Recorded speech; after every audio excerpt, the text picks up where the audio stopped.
Hey guys, thanks for tuning in. So today's actually the last day I will be in possession of the Golf R.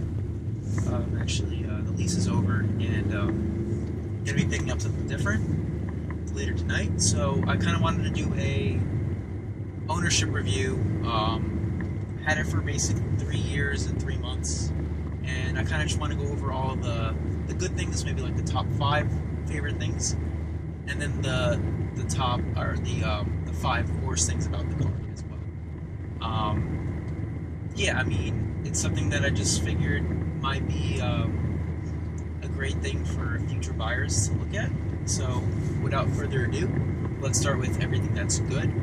Number 1 on the list is going to have to be, without a doubt, the chassis of this car, and specifically the dampers. And in 2015 and 2016, you can get the base model without the adaptive dampers, or you can get the fully loaded navigation cars with the adaptive dampers. And I think that option alone has to be checked, unless you plan on really modding the car, like going air or full coilovers. I really think that if this is going to be a daily, the adaptive dampers are a must, because in this particular car, the way that the damping changes between comfort, normal, and sport is by far the most aggressive change I've felt in any moderately priced car. And in dynamic mode, it's purely glued to the ground. You still have very minimal body roll in the corners, like if you're on it very, very hard, especially at a track. But on the street, I mean, dynamic mode, you are glued, and it's still there's still a layer of kind of rubberiness, but in a really good way. The best way to describe it is if you ever driven a 911 Carrera, not like a GT3, just a base model Carrera or a base model Cayman. That's what it feels like. It's just very, very planted and glued. And normal mode is a great compromise where it's just a little bit more dampening. It makes the impacts a little bit softer on big bumps. And this car is riding on 19-inch wheels with very, very thin tires. And for it to ride this well just blows my mind sometimes. And then lastly, comfort mode. I mean, this thing, except for maybe like the harshest of impacts, because obviously little sidewall on the tires, you can't really hide that. You can't really work magic, but I'll compare it to a modern day Mercedes E-Class or C-Class, not even the sport models. In comfort mode, this thing is absolutely incredible. The way it's so, it just absorbs everything. It's almost like a completely different car in the 2 modes. So next up on the list is going to have to be the interior on this thing. Now, obviously it's an expensive car. It's roughly around $40,000 when I was there, 41 or so. But compared to everything else, hot hatch wise in this price market area, this interior, I mean, I'm used to driving Audis. I sold Audis for a couple years, and this, without a doubt, feels every bit as good as the Audi interiors. The materials, I always get in this car and it makes me just feel relaxed, and it makes me feel comfortable, and it's a great car to get into after a long day or on a long road trip. The interior qualities by far are the best in this class, hands down. Now, number 3, to go along kind of with the interior, specifically the steering wheel and the seats together. So the steering wheel is a beautiful piece of work. Flat bottom, but not aggressively so. The width and the thickness of this wheel isn't actually, it's somewhat thin for a performance car, but it actually, I feel like it gives you more of a grip on the wheel than some of those really chunky wheels do. And those wheels look better, but I think that the design on this wheel is absolutely perfect. Some people go ahead and get aftermarket to make it look more aggressive, which is fine, but I truly believe that the wheel is a great aspect of this car. I hate the wheel that comes in the base model Volkswagens. I think it's ugly and looks very basic, but in the GTI and the R, very nice design and feel. The seats, again, these are the leather seats that you can also get in a GTI, exactly the same except for the R logo. for my frame, I'm about 5'10" and about 160, so I'm small. I'm somewhat of a small guy. These seats fit me perfectly. The bolstering is just aggressive enough to hold me in, and they're comfortable. And the leather isn't that soft, but it's soft enough. Love the seats as well. Number 4 on the list is probably going to be the engine in this thing. Now, obviously, it's a very well-known engine, but you know, especially in stock form, there might be a little bit of bogging off the line if you're trying to get going quickly. But once you're on it, above 2,000 revs, it almost feels naturally aspirated in some ways, where the boost just comes on and then the torque just stays, and it's like a flat plateau almost, where, you know, naturally aspirated engine will obviously build more as you get to redline, but there's no surging, there's no kind of any type of peaking. It's just smooth, and the power does continue to pull harder until you get to around 5,500, where it kind of flattens out. But it's smooth, it's quiet, it's refined. It just feels like a bigger engine than it actually is, and it's a great motor. Absolutely no problem passing people on the interstate or merging on the highways.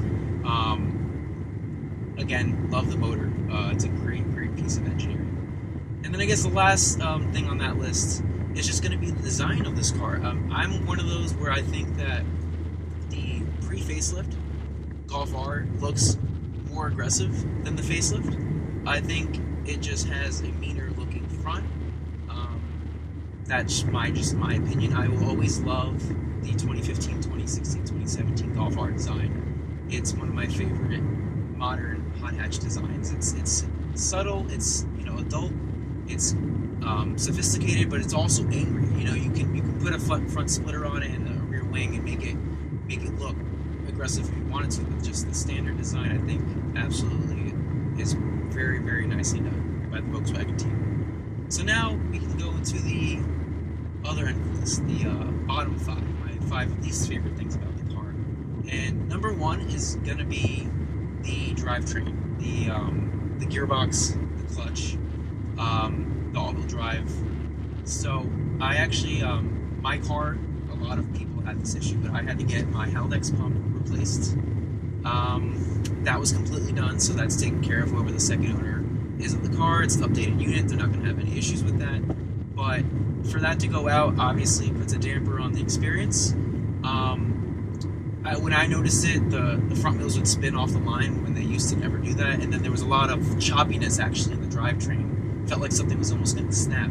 So I took it in, and of course it was that. Now, to go along with that, number 2 is going to be the actual gearbox itself. So I think Volkswagen put all of their research and development funds into the DSG. And I think that the manual was kind of like a secondary project where they really didn't put the time and effort into it like I think they could have. And obviously, the statistics just came out, and about half of the owners still pick the manual in these cars. So there's a huge audience. And I just think there's way too much drivetrain slack. There's a lot of rubberiness. It's very hard to find the gear sometimes when you're on it, when you're going quickly. I'm sometimes second guessing myself into third. I'll kind of pop back into neutral and make sure it's actually third before I disengage the clutch.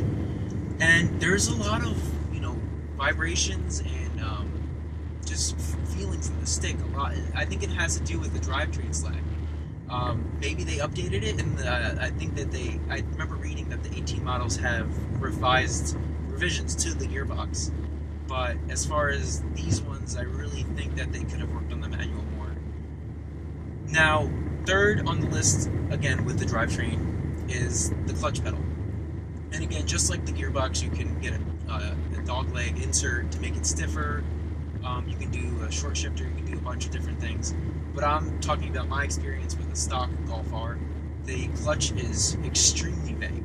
I mean, the catch point is kind of just a guess and check until you learn where it is. I would say after a couple months you do in fact learn where it is. But the only time I can actually feel some sort of engagement is when I'm stationary in a parking spot and I'm kind of feathering it with my toe, where I can feel it, but it's not very, pronounced. It's because I'm pressing it so slowly, I'm actually looking for it. That's the only time I actually can feel that engagement point.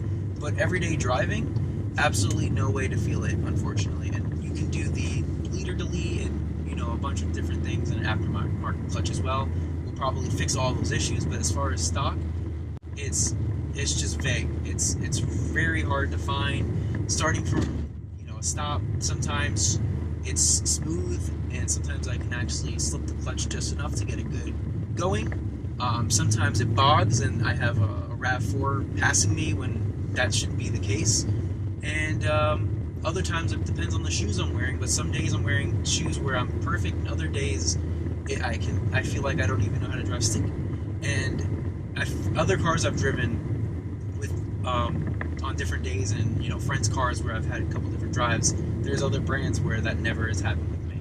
So that's another big aspect. So a lot of things, I think the weakest link in the Golf R chassis, specifically the manual cars, is the drivetrain, unfortunately. So number 4 is actually going to be the way that the 4-wheel drive feels.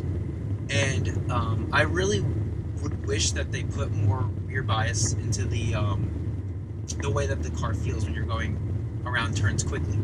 The only time I really ever feel it is in the snow, when you're in full-on dynamic mode or race mode, dynamics Audi, with the ESP all the way off. You can get the back end to slide out pretty aggressively, but that's in the snow. In the dry, it really never happens. I mean, if you plant your foot mid-corner around a turn, you will feel it kind of pull you, like something is going on back there. But as far as just the normal feel of this car is like front-wheel drive with extra traction in the rear.